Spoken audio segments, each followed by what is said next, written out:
ഞാൻ ദീർഘനാളുകളായി യോഹന്നാൻ്റെ സുവിശേഷവുമായി ബന്ധപ്പെട്ട ചിന്തകളിലാണ് എൻ്റെ പ്രസംഗങ്ങൾ മിക്കവാറും എല്ലാം രൂപീകരിക്കാറ്.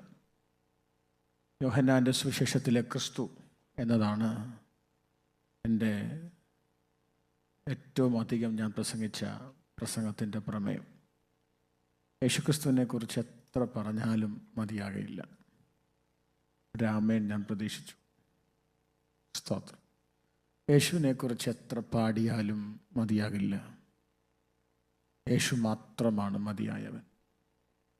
യേശു മാത്രമാണ് മതിയായവൻ. ഒരു പ്രസംഗത്തിന് കണ്ടൻറ്റ് ക്രിയേറ്റ് ചെയ്യുകയല്ല, പകരം അതെൻ്റെ ജീവിതമാണ്. യേശുക്രിസ്തുവിനെ അറിഞ്ഞതാണ് എൻ്റെ ജീവിതത്തിൻ്റെ മൂല്യത്തെ വർദ്ധിപ്പിച്ചത്.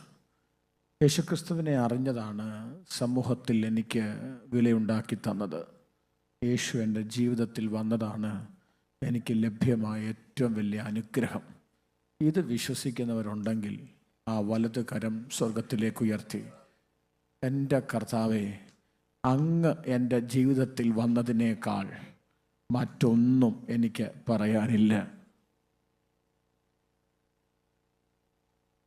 അങ്ങ് എൻ്റെ ജീവിതത്തിൽ വന്നതിനേക്കാൾ മറ്റൊന്നും എനിക്ക് പറയാനില്ല.